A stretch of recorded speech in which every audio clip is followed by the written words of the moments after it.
evening, treasure seekers. This is Blake coming to you live from New Mexico, and joining me, as always, from Washington State, it's Brent and Cody.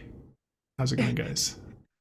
Oh, Bad. very sick. Very, very Bad. sick. I'm sorry. Just want to get ahead of that one.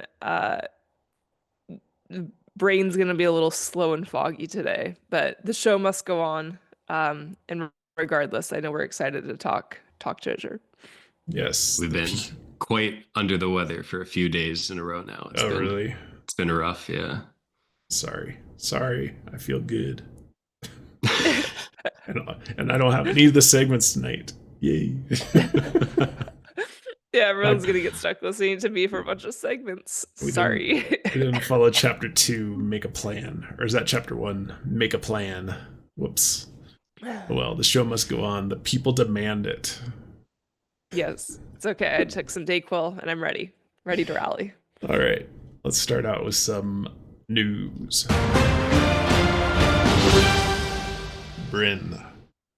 Yes. So we just missed this with our last episode, and I know we pinned a comment to raise awareness, but JCB sent out an email last week, or I guess earlier this week, letting everybody know that new books are available and will continue to be available now.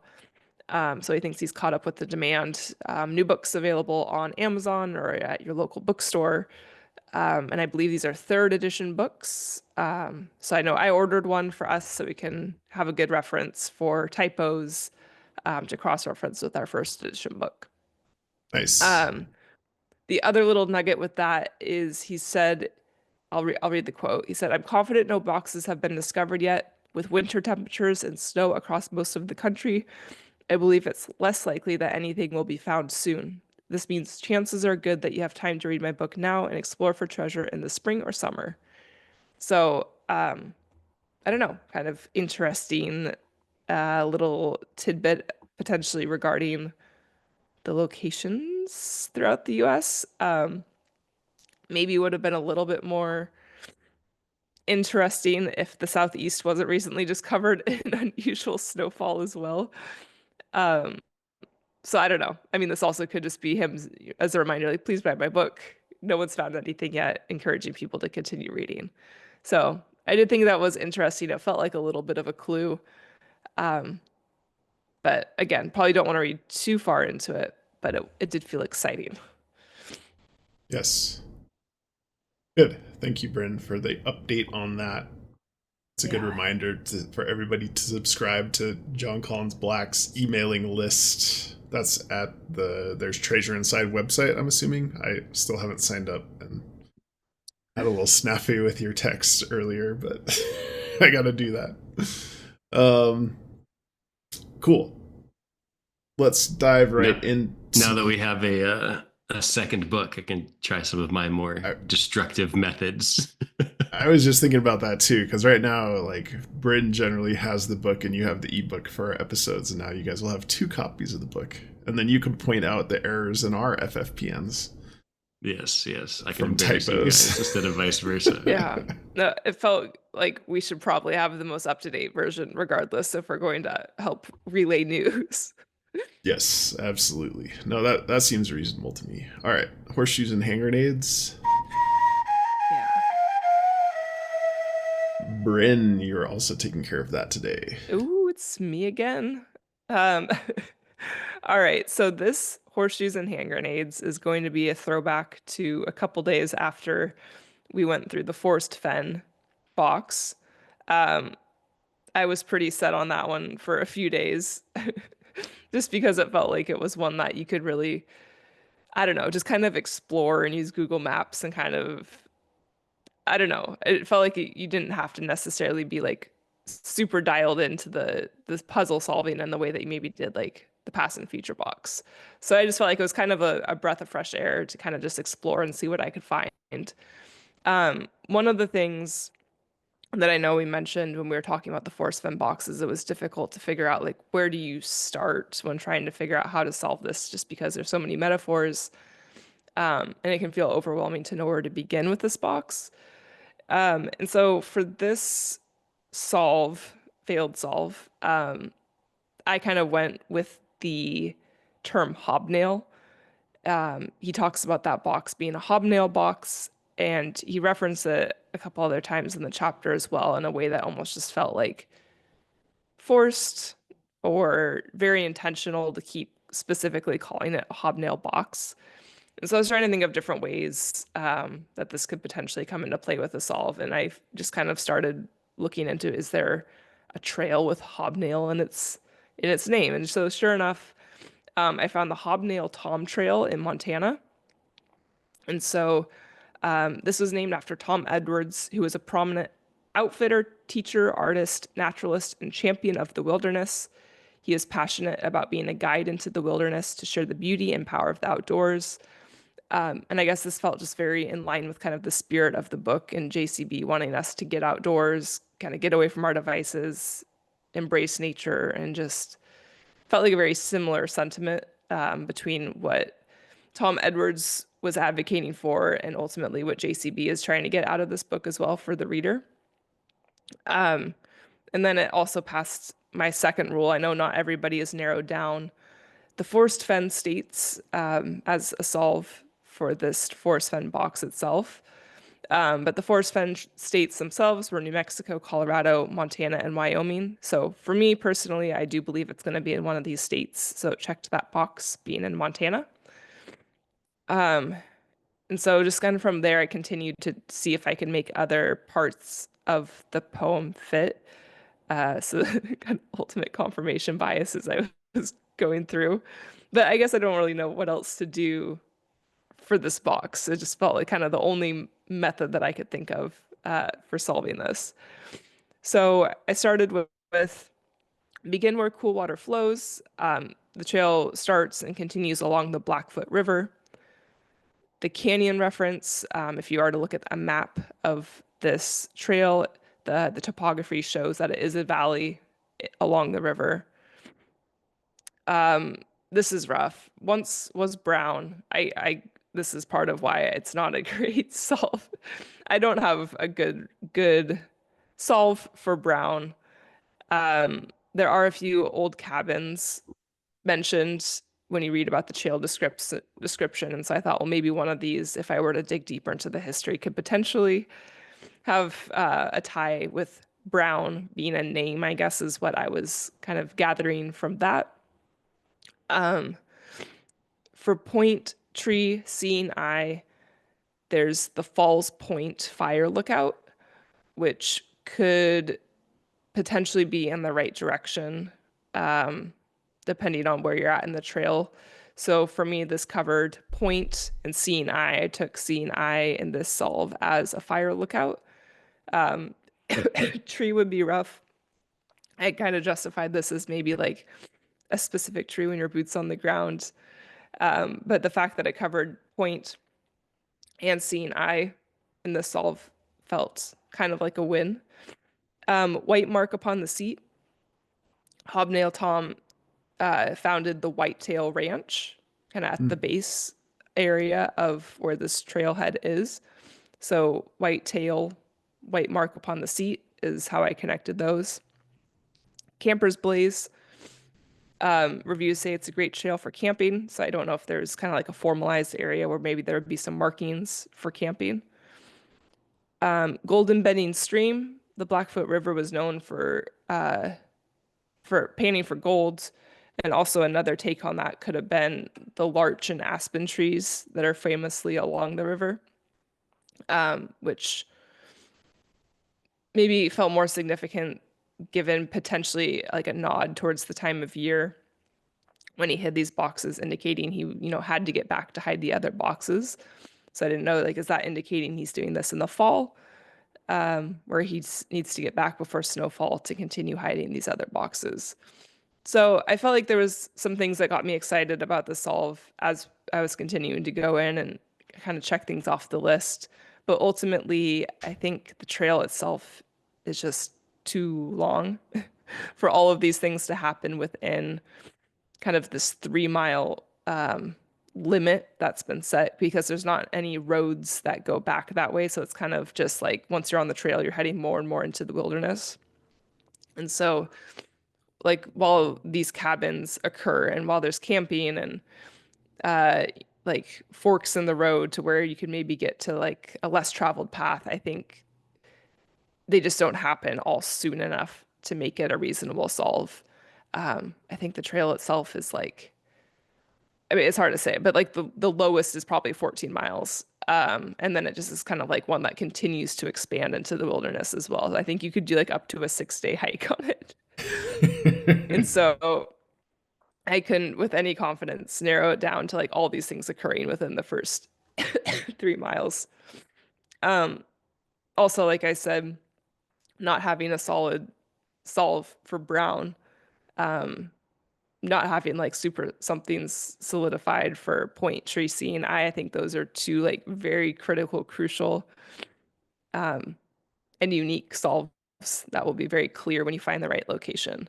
So I don't know. It was a fun one for a while. I still feel like maybe Hobnail has some significance just because of its prominence in the chapter itself, but I have let this one go. Cool. Comments, Cody? Uh, I like it. I like a lot of the aspects of it. I really like the I like the fire lookout being the seeing eye and point that has the name point in its name or the word point in its name. Um, I like both of those. And then yeah, we talked about um, well previously we kind of debated whether the 3 mile rule is literally 3 miles of trail or if you're just always within 3 miles of like a roadway, if it's more of like a just don't go too far into the wilderness rule. But yeah, it sounds like um, your potential solve here would violate either one of those. And yeah, I mean, I've looked at a couple of different Forrest Fenn box solves as well. And I think that it really takes a minute to set in just like how condensed all of those things need to be to happen within 3 miles. And I think I don't want to talk too much about the Forrest Fenn original treasure hunt because I imagine that most of the people listening to this know more about it than I do. So I'm in no position to make any claims or try and teach in any way about that.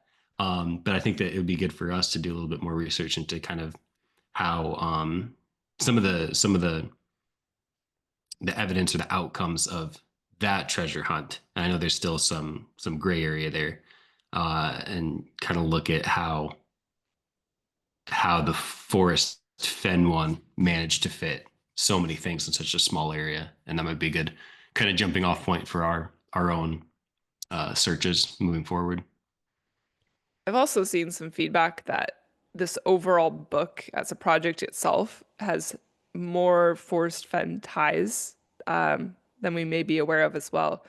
And I think the first thing that stood out to me, again, not being like super involved with Forrest Fenn, was I think in the introduction when he says in this book, and there's treasure inside, JCB says something about like a cowboy riding a lightning bolt or something like that, which right off the jump, you're like, well, this is a strange thing to say. This must be a clue.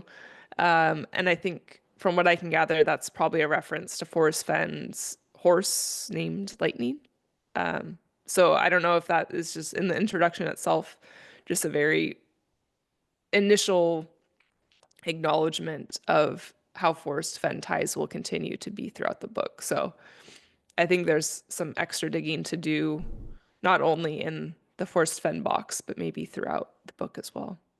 Yeah, we'd talked before about how JCB was pretty involved in the Forrest Fenn hunt himself, so I know that he's got a lot of Forrest Fenn type information and references bouncing around in his head as he's working on his own treasure hunt. I'm sure. Yeah.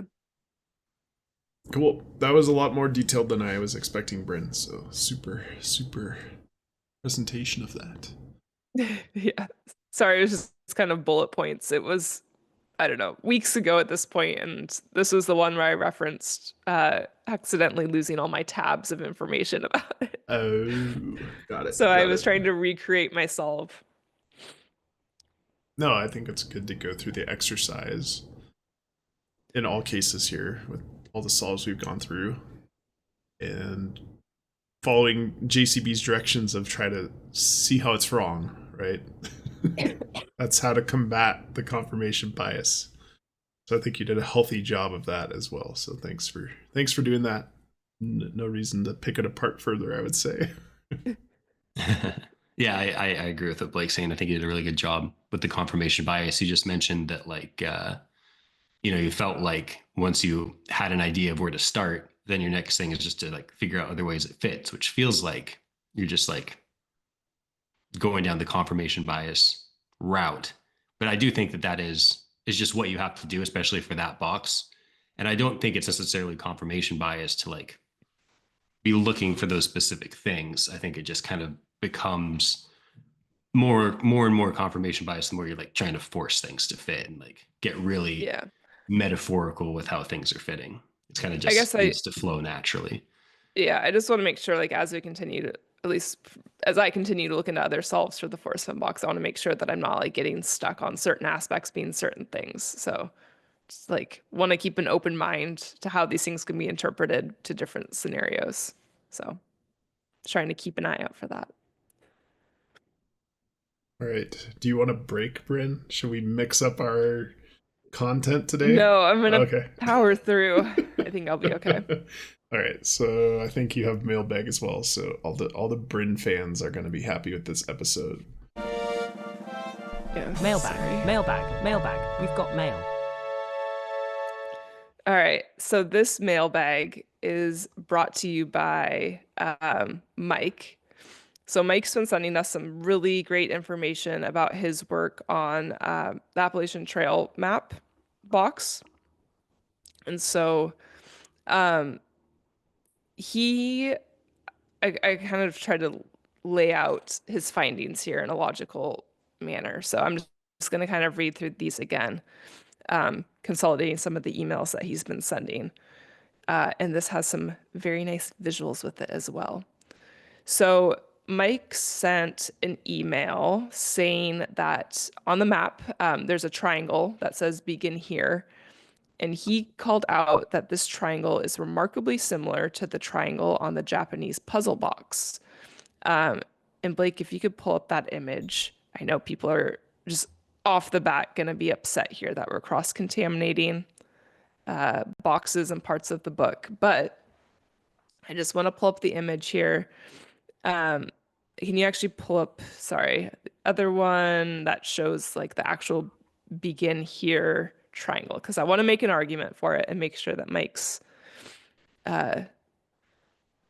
point gets its full justice. Okay, so you see the begin here with the little weird shape triangle. So I guess I hadn't given much thought to why that was kind of a weird triangle. And then he says, compare it to the Japanese puzzle box. And sure enough, it really does look like the triangle in the Japanese puzzle box, which is super weird because it's like, how does this come together?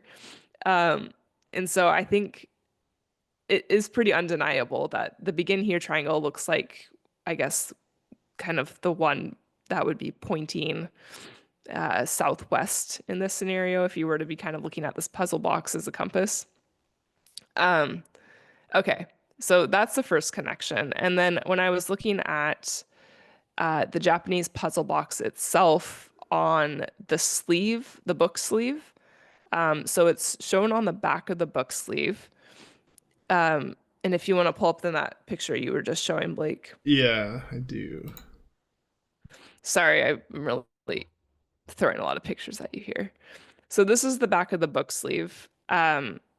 You can see the Japanese puzzle box has like a ripped out pattern, which is overlaid. I had not noticed this before, on top of like a red version of the background of the Appalachian Trail map.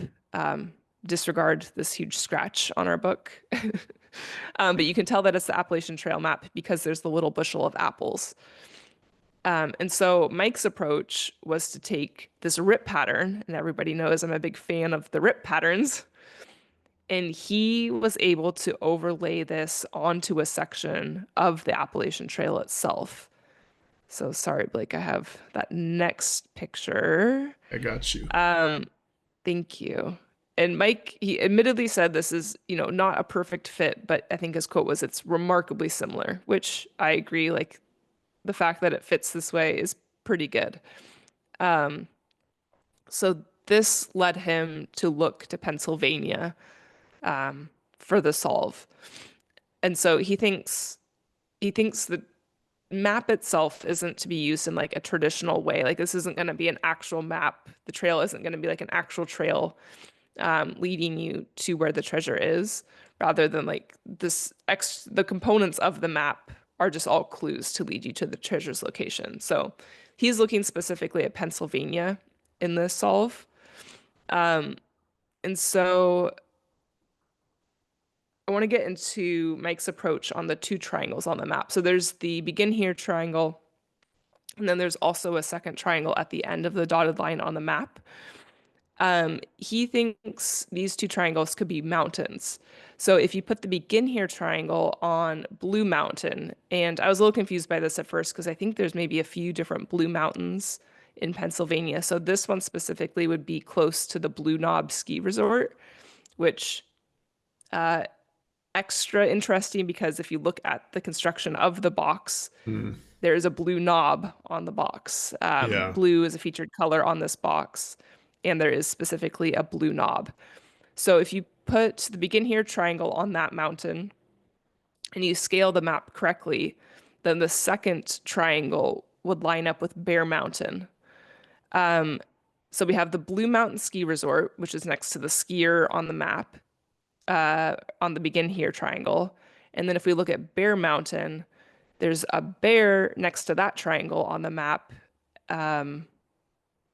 Also, he says Northampton is southeast of Bear Mountain, which matches the map. Northampton is famous for supplying concrete to the Panama Canal.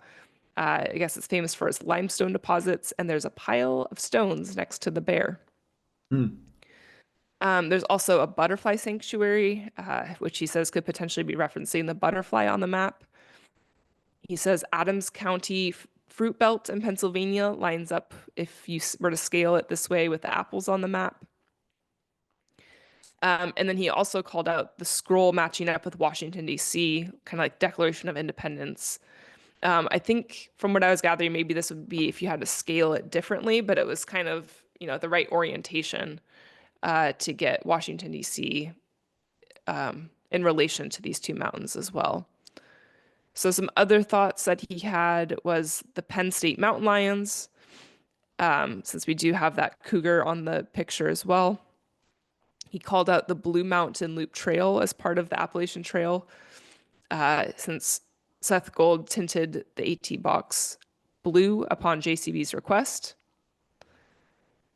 And I guess that kind of sums it up. He also just wanted to call out, maybe get our thoughts on why we think JCB is referencing this as a footpath instead of a trail. So, sorry, that feels a little scattered. My brain is just not quite fiery entirely. But all that to be said, as I think just even starting from the beginning with the triangle, really feeling like it matches up with the Japanese puzzle box, I guess feels very exciting in that if we can agree that that is what that is, I think that kind of unveils a lot of understanding about how we can be incorporating different parts of the book together, and just feels like something very unexpected. And so maybe we need to be more creative thinking about how we're kind of tying these physical aspects of the book itself as well. So yeah, I thought Mike had a lot of really great connections here that all strung together in a really exciting way. And I know he's continuing to do some work on this as well. So super excited to see what comes of this, of Mike's solve. Yeah, I think just to clarify for the listeners that might have not had the visuals, you're saying on the book jacket, where you see the fragment of the Japanese puzzle box on the back of the book jacket, Those black triangles that are very clear on that picture of the Japanese puzzle box match up with the black triangle on the Appalachian Trail box, Appalachian Trail map. And then immediately, okay, Cody, immediately next to that Japanese puzzle box, there's kind of a ripped page effect, and that ripped page is buffering up against a red colored version of partial Appalachian Trail map from the Appalachian Trail box map. And that cut, that ripped pattern, kind of aligns to the Appalachian Trail pathway where it passes through Pennsylvania. Thank you. Yep. You're much more articulate than I am. No, I was absorbing. I didn't have to talk, so I could absorb.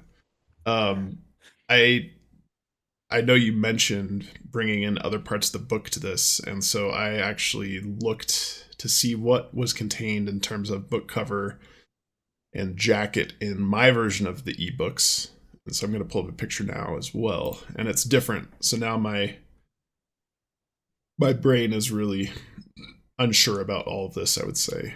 And certainly I think that's probably the biggest criticism, I would say, is if somebody buys the Appalachian Trail Footpath book, what do they get along with it? And this is the image I'm showing here. So I have no idea where this image came from because I can't find it in my edition 1 book. It's different. But there is another version here. You can see the Appalachian Trail compass here in the upper left. And you can actually see the go fetch term on the bottom right corner here. And so this is not a complete version of the Appalachian Trail. So it's different of the Appalachian Trail map. It's different because you should be able to see the dog right above this go fetch, or just to the right of this go fetch. It's upside down here. And then certainly right below the compass in this image, you should be able to see the dotted line of the trail path. That's included in the Appalachian Trail box as well. So what to make of all of these different versions of the cover and or the jacket, I don't quite know what to do with that. And looking at the cover of the first edition book, it's even a different version, because like you can see in the image I'm showing, the gold nuggets in the middle, and then here the gold nugget is overlaying the Appalachian Trail box. So I don't know, there's too many versions of this X image that don't make a lot of sense to me how you'd make use of that now. Because there was no part of the puzzle box image in the ebook that I could find, unfortunately, for just the Appalachian Trail box. Yeah, that's really interesting and a very good point. Which I think almost makes it more mysterious why that triangle is so perfectly shaped. I know. To the puzzle box triangle. Yes. It seems uncanny. So more investigation, and I think when you get your third edition version, let's see what images are on the jacket. Actually, I don't even know if the third edition has a jacket. I think the little poem that's hidden behind the jacket is just in the near the title page. Oh, really? Okay. From what I've heard. Yeah, I'll be curious to see. So more to come on that. I think it's pretty interesting. I really like the mountain connections, and I really like the blue knob. Like, that seems very coincidental. So cool. Thanks very much to Mike for that. You guys have other comments on that solve? Yeah, but I'm also now looking through this ebook, my copy in real time, to see what's going on here, because I think so. I've got the part 1 ebook. I think it's like the Apple Books version, and then one of the part 2s. Okay. And my one part 2 has that same X that you just showed, but I'm assuming you cropped it on yours, but it looks like it's the same picture. I cropped it to the top, yeah. And then my part 1 doesn't have that X at all. So I'm wondering, if that is an important piece of information they specifically included. Is it important just for part 2? Right. So Right. more to look at there. You got my gears turning a little bit on this X and what's included in part one and what's included in part two, because it definitely seems like a copy and paste page that he would have included in part one too, if it was, just something that goes with every book or excerpt from the book. So Right. more to look into there. I'm not going to do it in real time because it's going to be a lot of me just flipping through pages quietly. Back to the solve. I like a lot. Sorry. I like a lot about it. We already touched on kind of like the parts we like, and I totally agree with you guys there. There were two things that initially jumped out to me where I was like, I don't like that part of that solve. And then the more I thought about it, it grew on me a little bit. The first one, we've talked about it a million times. It's the whole part one versus part two differentiation. But then the reason it grew on me a little bit more is I really like the part where you pointed out that it's literally like overlaid on the book, like right next to each other. So I don't know. Maybe I'm too quick to give up on my like hard stance of part one and part two differentiation. But when they were right there next to each other, it's it got me a little excited about that. And the other one is when you line the two trails up, my first kind of gut instinct being kind of probably a harsh reviewer of these kind of things, but my first gut instinct was like, hey, if he's gonna make a tear that looks like the trail, why not just make it a perfect match for the trail? But one thing I'm learning a little bit more as I've spent more time looking at trails for the other boxes and this box is that different sources have kind of surprisingly different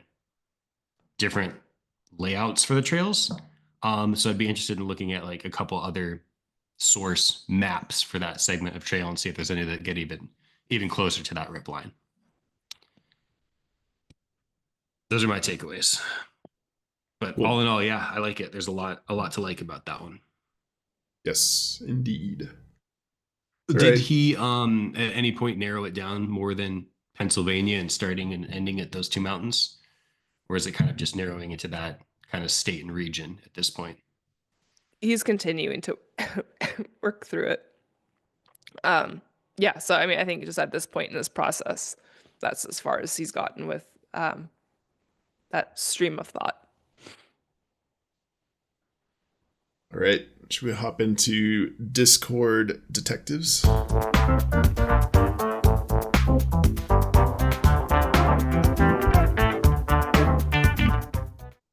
Right. I will be covering Discord detectives.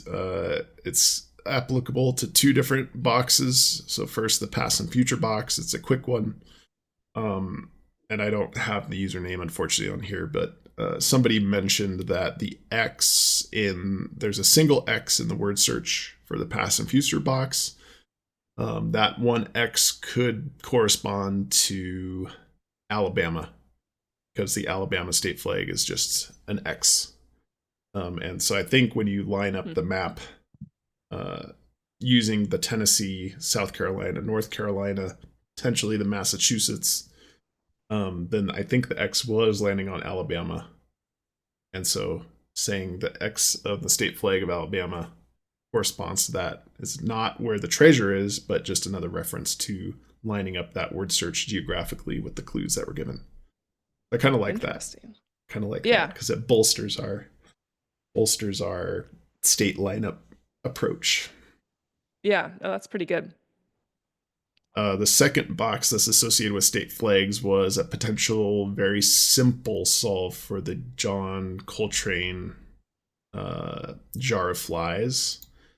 So I'll pull that up real quick. The circle of tones that Cody has described a couple of times for us now.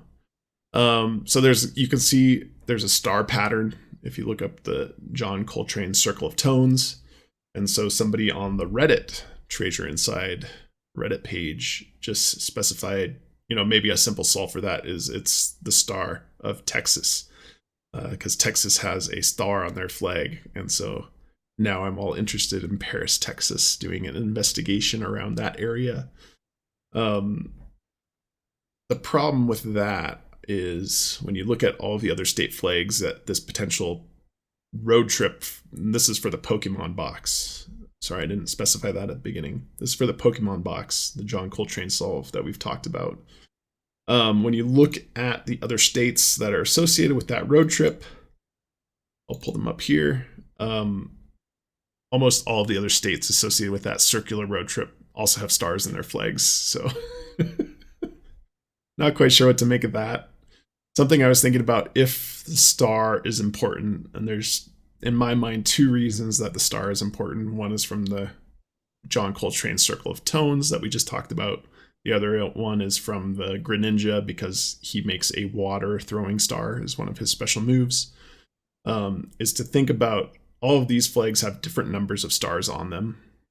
So maybe there's a way we can connect a number of stars to something in that chapter to give us an additional push forward as to if this has anything to do with state flags. Maybe that would be a way to narrow it down a bit more. Because right now, yeah, Georgia, Mississippi, Texas, Arkansas, Tennessee all have prominent stars in their state flags. So anyway, I like the simplicity, I would say, of that particular approach of, yeah, you found the jar of flies, you found the Coltrane, now just use it as a star.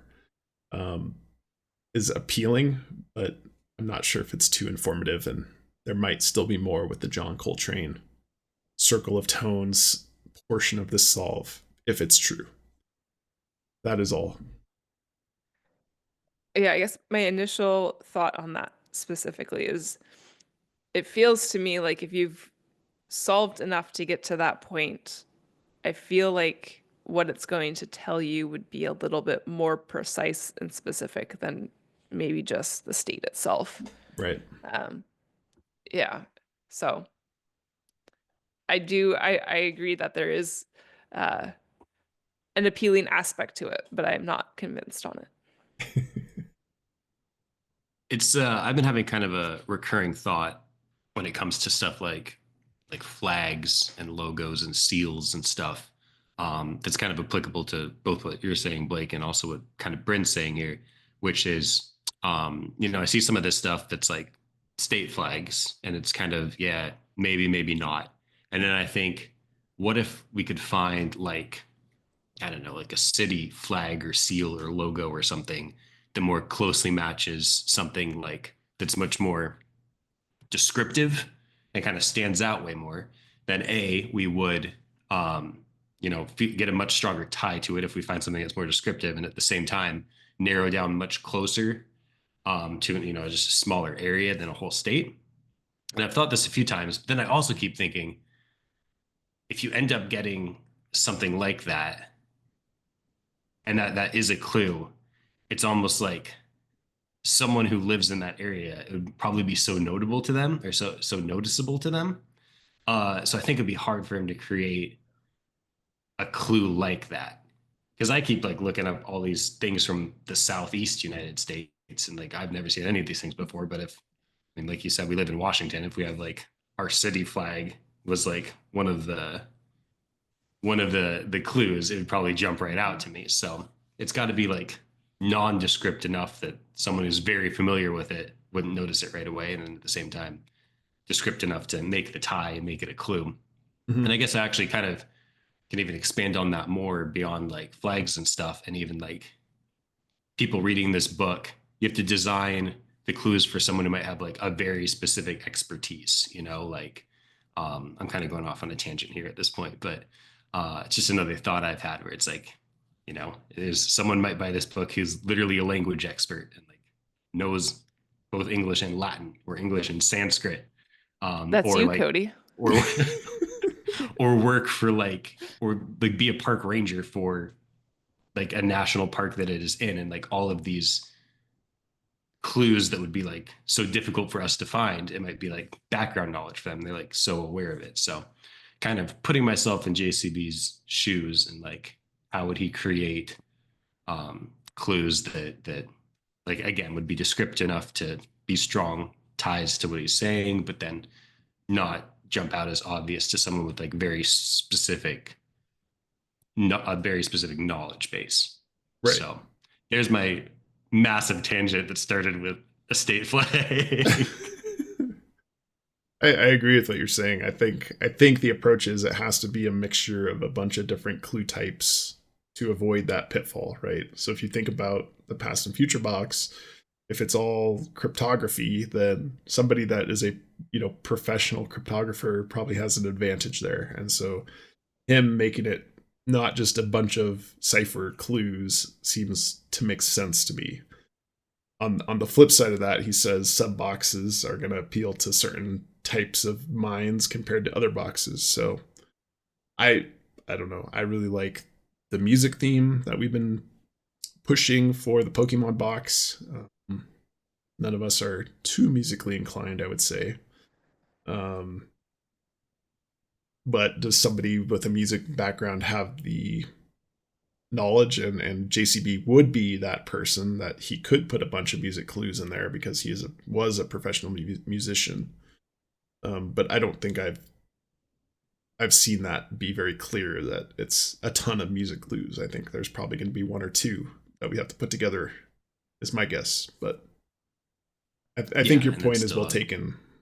That it has to be limited in terms of local knowledge, and it has to be limited in terms of specific expertise. And so, in my mind, the way to do that is just conglomerate a number of different types of clues, and you have to put them all together so that you don't have an advantage, let's say, based on your background. All right, coincidence of the day.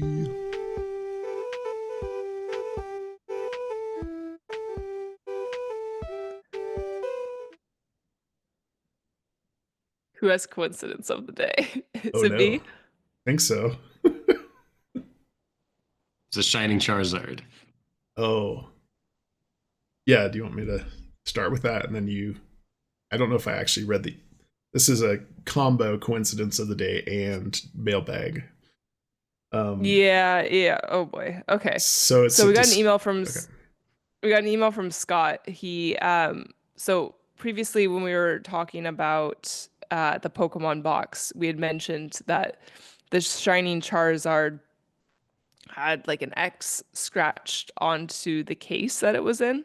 And so we weren't sure if that was a clue in itself since we were kind of picking up on X themes hidden in some of the images throughout the book. So I know I had originally looked up like an original, or I guess a different picture of the card itself on eBay, assuming that was the one that JCB bought. And so Scott was saying that he found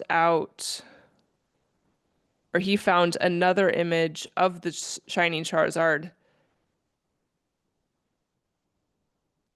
I've that also has the scratch.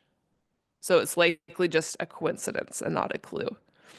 Yeah, to me, it looked like the image that's in the book was almost like he put the Charizard card on a scanner and got the image that way, and then it revealed that X scratch on the case.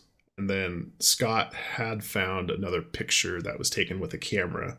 You could tell it was at a little bit of an angle, and I don't know where that picture came from, but it did show the X on that as well, on that photograph. So I think what you're arguing, Bryn, is that the X was not a Photoshop edit, let's say, to add something to that. Yeah. It looks like it was naturally there, from some damage that occurred to the case. I think we Yeah. had, I don't know if it was another email message or where we got this info from, but it might have been when I was on one of the Discord calls in Calzars. But they're saying those PSA slabs, the plastic, are like pretty hard to damage. So having a scratch on there would be a little bit unusual, I guess. But it's such a fine scratch that maybe it's only visible by that scan and maybe that photograph at a certain angle. So yeah, I'm less confident that it's a clue. I don't think it's a clue. Just state that, and I think it's just a flaw on the case that got picked up by the scanner. Yeah. I mean, at least if that's is what it is, at least it kind of eliminates us having to figure out like what's the difference between the X's found in part one versus how does that apply to an X found in a part two box. So I'm kind of Right. happy that it's probably not a clue. All right. Should we dive into the chapter notes for today? All right. My book's all messed up because I've been looking at the cover, and so I got to flip to the page real quick. Excuse me. We are covering chapter 15, 1960 Rome gold medal. And I think there's 2 quotes associated with this chapter. Once I get there,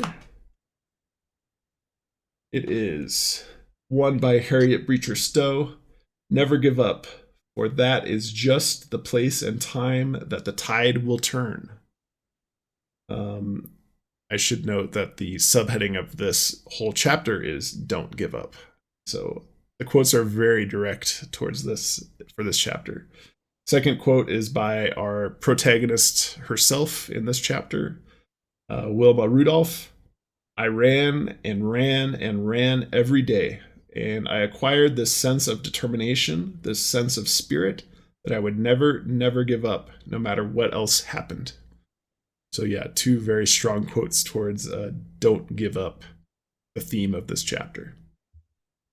All right, now I got to find my other notes. Abolitionist and wrote Uncle Tom's Cabin. Thank you, Cody. You've learned well. You know I was going to ask for. That's Harriet Beecher Stowe. Wilma Rudolph is the Olympic champion that we'll be discussing in this chapter. All right. So we start with a discussion of the Olympics, broad discussion of the Olympics. Then we dive right into learning about Wilma Rudolph, who was the first female American athlete to earn 3 gold medals in a single Olympics. She was born in 1940 in Clarksville, Tennessee, and immediately had some hardships. She was born 2 months premature and suffered from a weakened immune system because of that. And so she had a number of different illnesses during her early childhood years from age 1 through about age 5. There's kind of a laundry list of different illnesses that she acquired because of that weakened immune system and suffered from.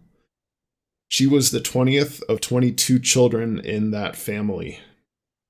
At age 5, she began to have numbness in her left leg, which was diagnosed as being poliovirus. And so she pretty readily after beginning having that numbness, lost the use of her leg, and it began to twist and deform, which is a symptom of poliovirus infection. So she had a brace that she had to help alleviate the effects of that deformation of the leg. And the doctors were saying that it was likely that Wilma would actually never walk again. And so she underwent 4 years of rehabilitation therapy once that diagnosis was made. Jon Collins-Black mentions that she was targeted in bullying at school, and she also even found herself alone at home while her siblings were out and about because of her illness. At the age of 9, she made the decision to take off her brace and walk into church, and that kind of started a chain reaction where by 3 years later, and because of the rehabilitation, she was able to permanently remove the brace from her leg and had recovered from the poliovirus. At that point, she joined the basketball team, and in 7th grade, during conditioning during the summer, she found out, and her coaches found out, that she was really great at running and really fast. And Wilma felt like it was the first time that she was able to win. And so she was beating all of her classmates, all of her teammates, and she was beating all of the other kids at surrounding schools in running events. Her coach ended up taking her to a Southeast regional track meet where she was immediately humbled and didn't win the race for the first time in a couple years. And Jon Collins-Black points out that was against different competition that was actually training in track and field. It turned out that one of the local basketball referees for Wilma's basketball team was a track coach at Tennessee State College and ended up recruiting Wilma to train with his team when she was in the 10th grade. So she was training with college athletes at that point. And because of that training, she was invited to compete in the U.S. Olympic trials for the 1956 Melbourne Olympics. And she actually qualified for the Olympic team at age 16 for both the 200-meter dash and the 400-meter relay. She was a little bit or a lot disappointed in that she wasn't able to qualify past the second round of qualifiers at the actual Olympics. Obviously, that's already a humongous feat to make the Olympics, but she was not satisfied with that. She got home from those Olympic Games. She actually won a bronze medal with the 400-meter relay team at the 56 Melbourne Olympics, so that's a huge accomplishment. She returned home and went back to high school and led her basketball team to a state championship. And then in her senior year, it turned out she was pregnant. And so she had to take some time off. And she was afraid she wasn't going to get let back onto the Tennessee State College team because of that coach's no mothers policy. But he made an exception for her. After giving birth to her daughter, Yolanda, she enrolled in Tennessee State College, and in the 1960 Olympic trials, she was the favorite to actually win the gold medal in the 200-meter event because she had set a world record during the Olympic trials. Another hardship struck here because she sprained her ankle the day before her preliminary event in the 200 meters because it was a really hot day. They were running around some sprinklers because of the heat and twisted her ankle in a hole near one of the sprinklers. And so there was speculation that she would have to withdraw from the Olympics because of a bad sprain. But she ended up powering through the next day, easily won her preliminaries, and then had another day. Second day won her, next round, and then I think the third day was the gold medal event, and she ended up winning that. She also won the 100-meter dash, and she also won gold in the 400-meter relay. So that was the 1, 2, 3 medals that she won in the 1960s Olympics. So it's quite a remarkable story. One of the most dramatic stories, I would say, in the book so far in terms of going from probably not being able to walk to winning an Olympic or multiple Olympic gold medals. Jon Collins-Black recommends reading Wilma's autobiography, which has a lot more detail about maybe a lot of the hardships, not just physical hardships, but kind of the racial hardships that she faced as well. She also had multiple problems with her family that she thought her daughter might get kind of taken over, I don't know the right term, by one of her sisters, and that she might not be able to see her daughter again. And she also had problems with her father in terms of, I don't know exactly the topic. I don't remember off the top of my head. I apologize. And then the autobiography also goes into a lot of her work in the civil rights movement as well. So she became a big proponent of and voice of the civil rights movement during that time as well. Jon Collins-Black says, Wilma, if she wanted to, may have found all 5 treasures through her sheer will.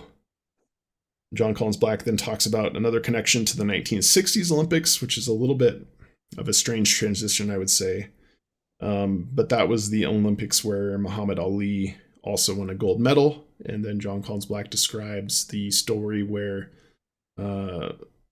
Muhammad Ali and his brother were refused service at a restaurant, and Muhammad Ali supposedly or allegedly threw his gold medal from that Olympic Games into the river off the 2nd Street Bridge. And that's about it for the chapter. Any questions or comments about general topics? I would just say a very remarkable story. Yeah, quite inspiring. And I never knew about this. This was never portrayed to me in any way. I mean, it seems like there's got to be documentaries and stuff out there that would be all over this, but I've never come across them. So that's my fault, I guess. But I'm glad Jon Collins-Black tells the story in here because it is quite good. Yeah, I guess this chapter was, I don't want to say the first time, but it definitely really made me uh, think about when he says, like, some people might enjoy reading the book just to read the book and hear the stories versus even looking for the treasure itself. And this really seemed like one of those chapters where it's like, yeah, he really has consolidated some like really interesting bits of history here in this book. Yeah, I don't know if you guys noticed the metal that's associated with the treasure. So again, we always have to connect the treasure pieces that are in the treasure boxes. It's a gold medal from the 1960 Rome Olympics, but it's for gymnastics. So it's not one of Wilma's medals, but Oh, funny. I didn't even look at that to think, oh, I knew it wasn't hers, but I didn't check to see what it actually was for. yeah, because he didn't actually go into. It's one of the first chapters where he didn't actually specifically describe, except for the little caption on the first page. This is a gold medal from the Rome 1960 Olympic Games that is now in our treasure. Wilmy Rudolph and Cassius Clay both won gold medals in Rome.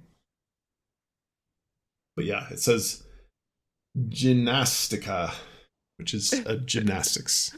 I translated it. Sorry, Cody. Took your Two job. language experts. All right. Anybody else have quick comments, or do we want to just dive right into our Forrest Fenn Picked Nuggets?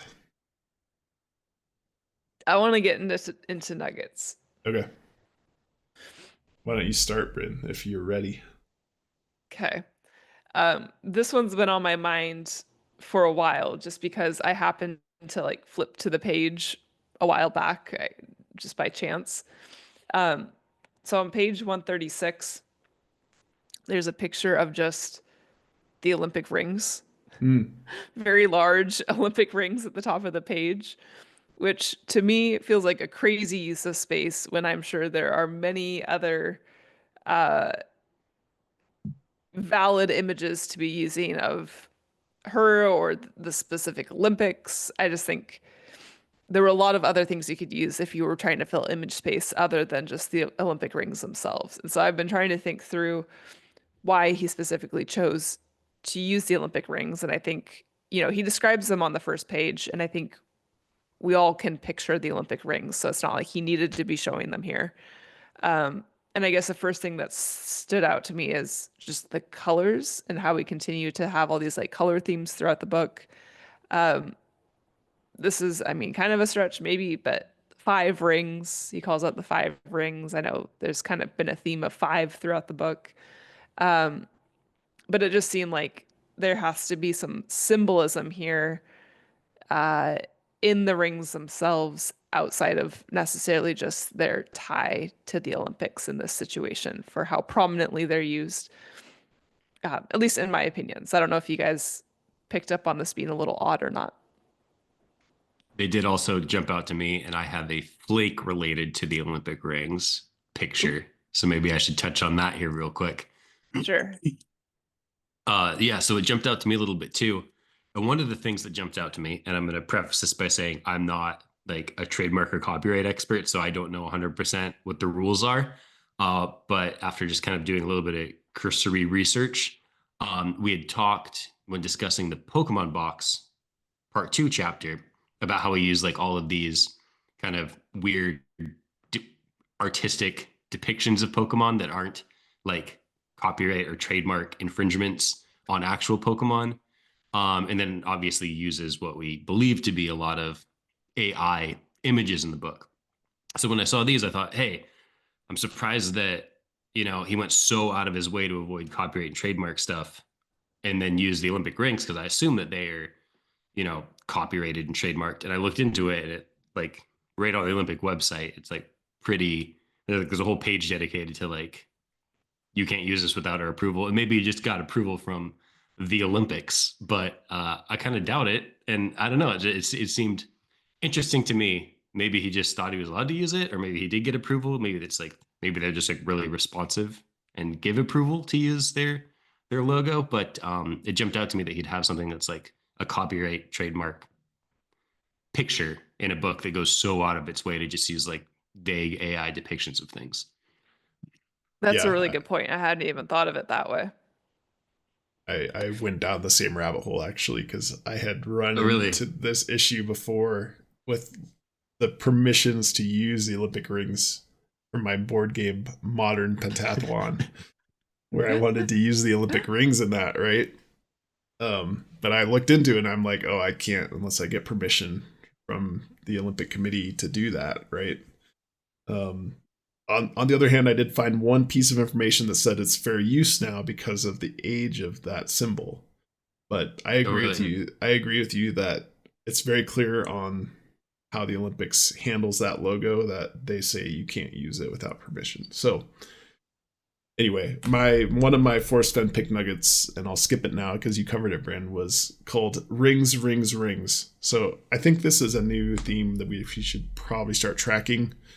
Thinking about all of the rings in the Art Smith chapter, all the rings in the Hopi chapter, all the rings in Too Yet New Yet, that's spread across multiple chapters, honestly. And then there's mention of the five, I don't know if it's five rings, but there's mention of the golden rings in Joy's Serenade as well. So how to put all those things together, it seems like there's an important ring thing that's happening, and it's kind of sparked by having this giant picture of the Olympic rings in the book. I also picked up on that, Bryn. That's a really good point. Yeah. I like that a lot. Yeah.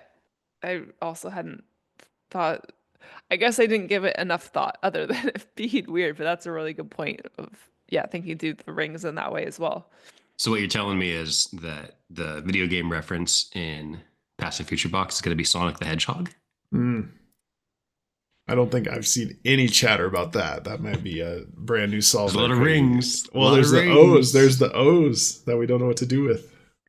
Ooh. Yep. Solved. Right here first. Breaking news.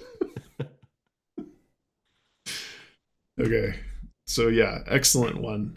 That's like a double hit, I would say. 2.5 hits, because I was thinking about using that as my main pick nugget, but now I don't have to. Yay. My gift to you. That's not how the rules of FFPNs are supposed to work, but Sorry. I'll too go much next. too much Dayquil to try and argue with about right now. I'll say my quote here is my FFPN. Rudolph was seated with a steadfast determination that bloomed suddenly into the extraordinary. So getting back to this weird flower theme that we saw very specifically with the iris vase in the last chapter, and with the bee on a pistol, and Thoreau's mention of flower anatomy and bees again. I don't know if it's just carry through from the last chapter that he wanted to have a flower metaphor here, but it seems a little out of place to me. Forced. So flower theme. I'll add it to the list. Yeah. That quote was my second pick as well. Okay. So we're having quite a bit of overlap right now. Yeah, it sounds like we're pretty aligned. Cody, let's hear yours. Yeah, I've got kind of a weird one. I did notice at least half of the flower theme one, and had that there kind of as a flake, but I couldn't find anything real juicy in the actual narrative. I mean, there's the copyright stuff I looked into for the rings, but I've got kind of a weird FFPN that just kind of came up because I happened to be looking at something related, or something that ended up being related, and that is page numbers. I've been getting into the page numbers. Okay. I was originally sparked by the whole page 90 thing we talked about, where at one point I declared that as like the only one thing in the book I'm certain is a clue. So the other thing that jumped out to me, and oh gosh, I really hope this is not another instance where my copy is going to be different from your copy. But one thing that really jumped out to me is how he numbers the first pages of the book. So the first page in our first edition hard copy is 9. And it is looking online on how things are normally formatted. It sounds like you normally do page 1 for like the first actual like page of text, not including like table of contents and cover pages and stuff like that. If you take his page 9 and count backwards, that makes page 1 like the first blank pages with like just a little logo on it and stuff. And then like page 2 would be, I don't have it in front of me right now, but like page 2 would be like the acknowledgments. Page 3 would be like the copyright page, which is just super weird and kind of leads me to believe, that along with the page 90 thing leads me to believe that there's something he's playing with these page numbers where he's like forcing them certain ways. So the first thing that I started looking at was making just like a raw data table of which page numbers are shown on the book and then which page numbers are skipped. Okay. And it really seems like there's not a huge like rhyme or reason for when he skips page numbers and when he doesn't. Like at first it was like, oh, it looks like he skips them if it's like a full page photo, but then sometimes he doesn't and he'll still include it. And there's just like, doesn't seem like strict rules there. So can I comment on that? I think the rule I have seen is that the full page image next to the beginning of a chapter is always blank. Is something that I found. But beyond that, there are a bunch of pages that are page numbers that are missing. Yeah, so then there's still more, right? Yes, there are more. So I don't know if we can remove those from your list or bin them, but yeah, and I'm not sure either. I'm just kind of, this is still a very raw idea in my head. But the one thing that jumped out to me immediately is, so I made basically data showing what are the page numbers that are like actually written out and shown in the book. Second column is what are the page numbers that are not shown in the book then. And then I got like, it seemed like weird spacing or notable spacing. So then I made a column that just addresses like the number of pages between unnumbered pages. And what jumped out to me is that every single one of them in part 1 is an even number, which I think ends up just meaning that it's always on the left-hand side of the page, except for there was just one that was then an odd number of pages. And that happens to be the one that's in this chapter. That's the full page photo of Wilma running. That's on the right-hand side of the page and doesn't have a page number. But I think that can't be true, because you would have all the even number pages on the the left side of the book or right side of the book. But as soon as you hit page 90, it's going to switch, because it goes from 89, which is on the right side, to 91, which is now going to be on the left side. Yeah. Okay. So maybe there is another one at 90. That's where I had like an asterisk by the page 90. So my calculation in my spreadsheet didn't pull through. So there's probably also one at 90 and then this one on the Wilma one. Okay. Yeah. So, I mean, take all this with a grain of salt, because it's something I was just exploring today. But I'm exploring page numbers, and this one kind of jumped out as kind of a special use case where he's inserting a full page photo on the right-hand side, I believe. Again, it's not in front of me. Kind of mid chapter, and then excluding the page number on it. And then it was also kind of an excuse for me to bring up the whole starting on page 9 thing, which I think is even more suspicious. That's a good point. That's weird. To be fair, that was one of the first things you did with the book, I think, like early on, was start capturing the missing page numbers and the pages that had weird backgrounds. Didn't you do that early on? I did that at the very beginning. Yeah. Oh, you did that, Bryn. Okay, sorry. I thought Cody was doing that. Yeah. Well, I think we found the 90 and the page 256 or whatever it was that was a known typo. But I don't think we made like a full spreadsheet of but unprinted page numbers. Excuse you. Yes, I did. Oh, did you? Yeah, I have it all listed out in our shared document. Half the things half the things I do, Bryn's already done. So please feel free to cross-reference the list where I've already done all of these things. I think you should make a coin overlay for the word search, Cody. Right now I'm exploring the ripped edges of photos and how it lines up with counties. I think you're the first person to do that I've heard. Thank you. Thank you. I don't know if I'm giving away a future horseshoes and hand grenades here, but Cody woke No, up don't, the other. because it's the one I'm going to do in the next episode, I think. Okay, well, similar theme. We'll revisit the in the You next can make fun of episode. me again in the next episode. Yay. Yes. Well, it's not my fault that Bryn mentions all of the good ideas. And then when I end up doing one of them, she's already taken all the good ideas. She took dibs on all of them, didn't do half of them, and now she's like, "Oh, I thought of that first." I did. I have a full built out spreadsheet. And I looked into like all the differences, like how many pages in between, looked for themes.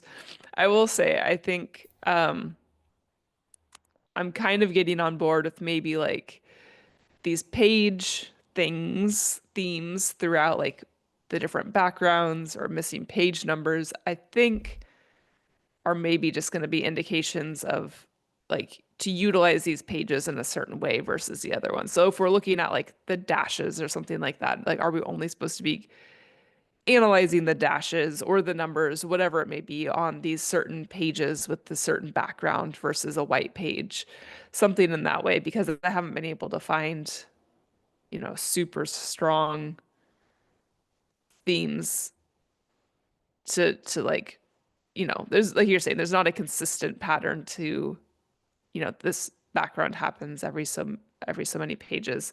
So I don't know if it's just going to help us later on once we figure out more of what we're looking for. It kind of creates a rule around which pages to be using versus ones to ignore. Yeah, exactly. Another thing I was looking at just today, making this spreadsheet was if you add up the total number of if you add up all of the numbers of all the page numbers that are actually shown in the part one or in the part one and part two, kind of depending on what rules you use, you end up with a number of digits that gives you a zip code. I don't know if that's valid or applicable, but it's notable that you end up Yeah, with that's good. a couple, depending on a couple of different rules, you end up with a couple of different zip codes that are kind of in areas with a lot of like national park stuff going on. And that would also kind of give him a reason to exclude certain page numbers and start in certain areas and make some not visible and some visible to add up to a certain number. It'd be easy enough to do, I think, too. So maybe Yeah, I something like that a there. lot. Yeah, I'm glad that you are taking that on because I guess I lost steam on it. So you're definitely more of our numbers person, and so I'm happy for you to be doing that instead of me. Right. That's the stuff I enjoy. I like the cryptography and the numbers and stuff, and not the metaphors. The rings theme, hand theme. And Uh, theme. Bryn, do you have another FFPN or Flake? That was really that's what I had. I didn't find too much. All right, I have another one. There's mention of St. Louis in the chapter Mm-hmm. again. That's where Oh, I just Wilma missed had to that. go get her child back. She had to drive to St. Louis. Mm, That'd be worth looking into if we can validate that or not. It might be in the autobiography, I'm guessing. But if it's not validated and that's a little white lie in order to point us to St. Louis, that would be interesting. yeah. It I also, even sorry, I was just going to say, even if it's not a lie, it seems like a very detailed thing to add where he kind of went out of his way to add the St. Louis part in there. Yes. And just thinking about the World's Fair theme, um, Rome was supposed to host the 1942 World's Fair. But I think that got canceled because of the war. And thinking ahead to next chapter, Atlanta also hosted a World's Fair, or at least an expo, which I think we agree is probably close enough to the same thing. They hosted an international expo in 1895, which is the subject of the 1996 Olympics. So, three potential, well, two in this chapter, one cheating in the next chapter related to World's Fair theme based on the cities that are involved here. Yeah, that's really good. Yeah, the World's Fair thing seems really strong to me. We should look at a list of everywhere that's had a World's Fair and make sure it's Yeah. not just like every city and we're not just like, oh wow, Well, this that's- city yeah. too. That's what's tough is because it basically is like all the big cities, right? But I So think San Francisco had one. I think regardless, I mean the number of times that St. Louis specifically is pointed to. And But yeah, I Seattle's mean, had one also, and that's in the chapter here because they had the Olympic trials in Seattle. right. But Cody could be right that it's just every city.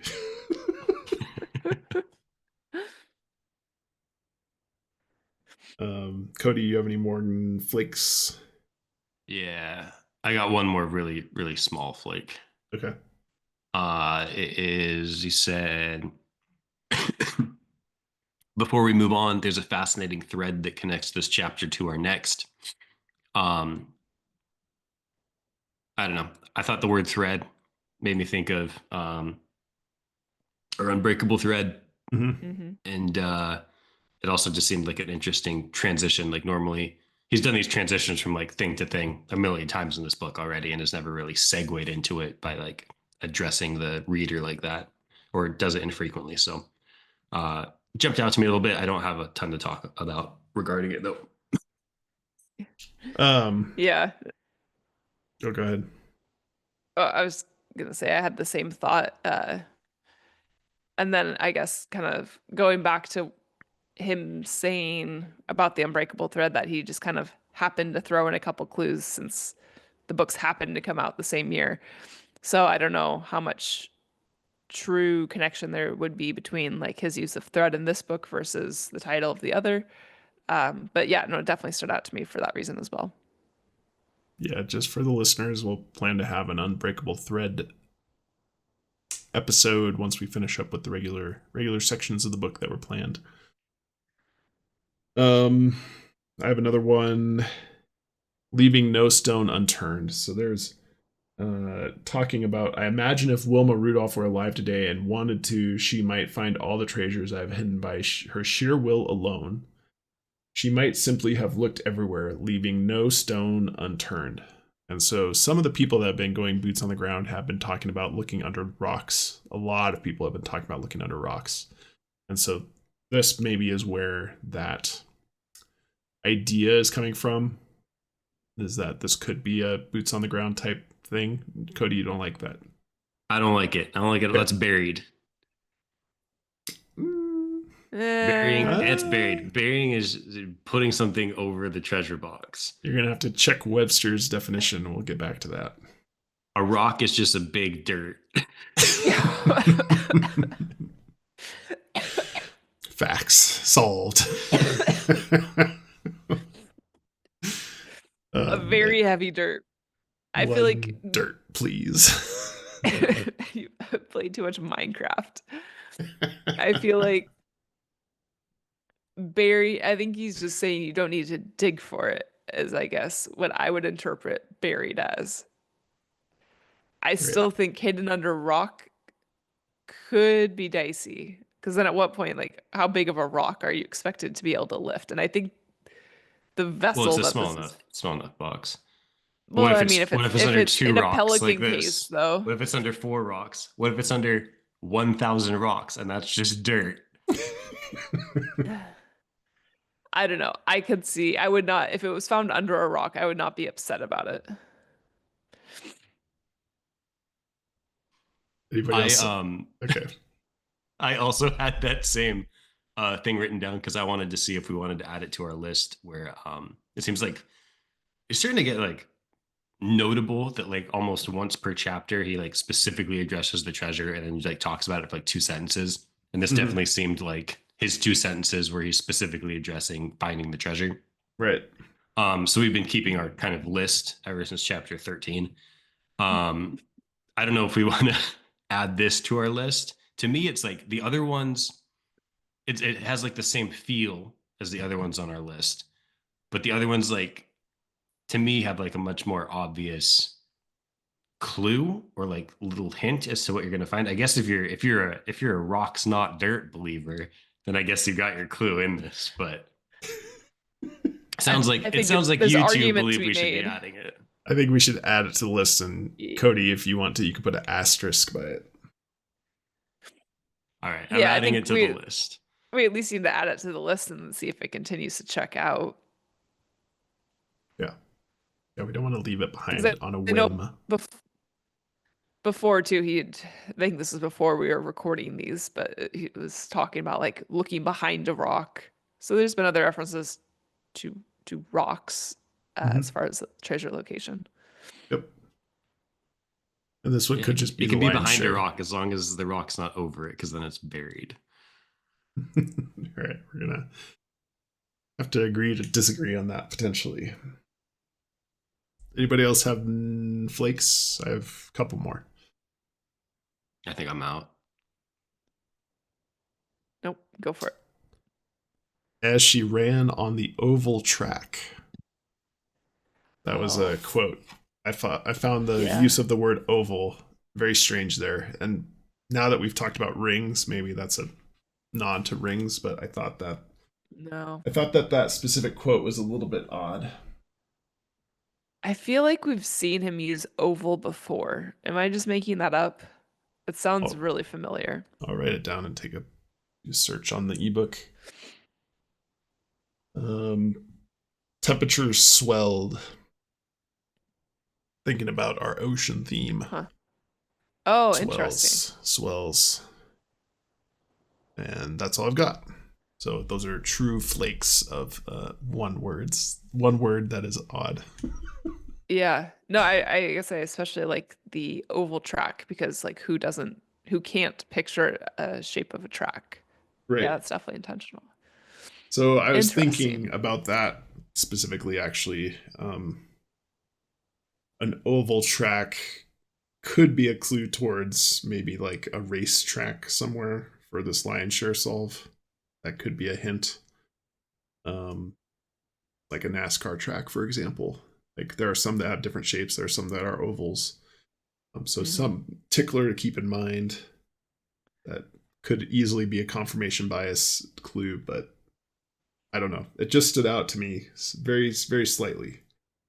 Let me just read the sentences to put it in more context. Rudolph was seated with a steadfast determination that bloomed suddenly into the extraordinary. I didn't realize I was going to be reading that line again.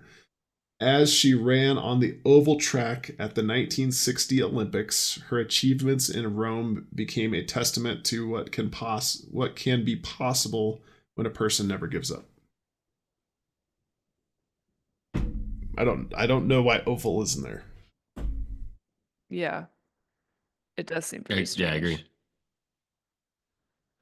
I'm currently Googling St. Louis tracks. Solved. I've been looking at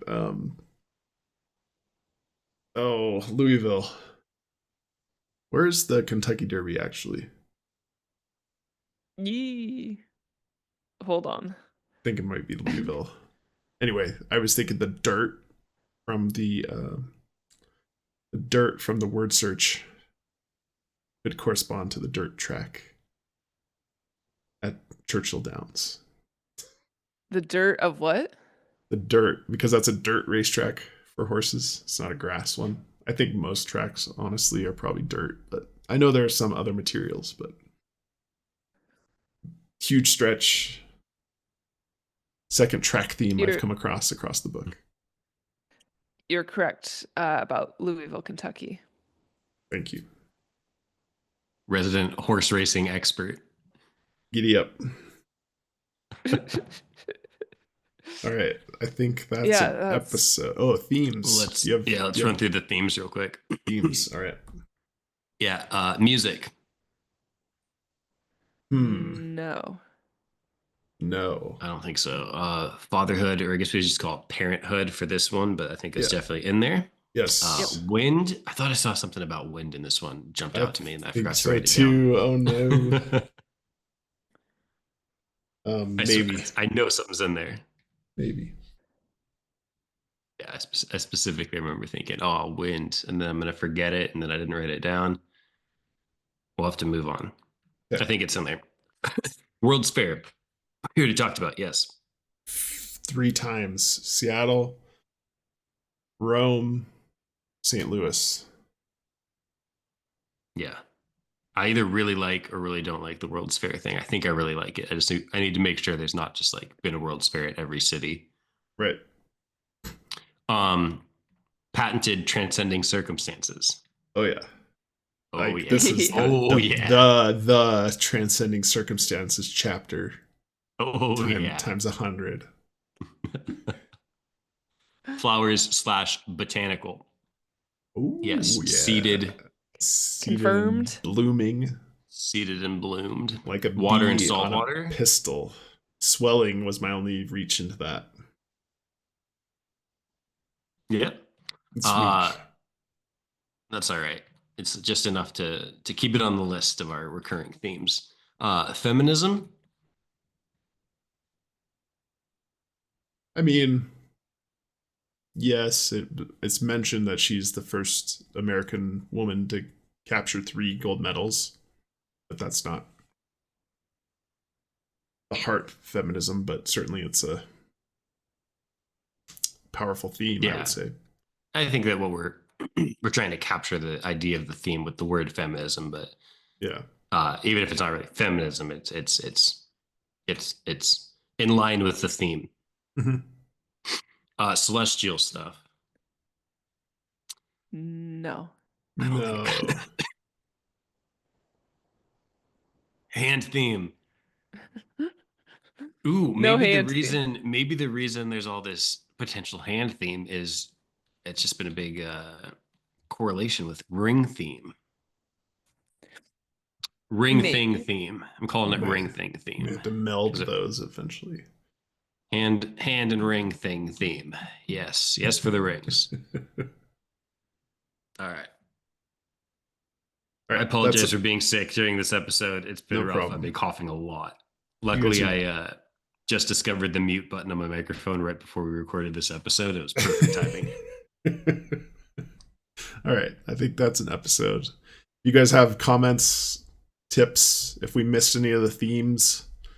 I think YouTube comments have been pretty good about pointing out a couple themes that we've missed in the past chapters. So feel free to reach out there or reach out at our email, tips.ttiunofficialpodcast@gmail.com. That email address is going to be listed below, however you're consuming this media. Other than that, everybody have a great night and happy hunting.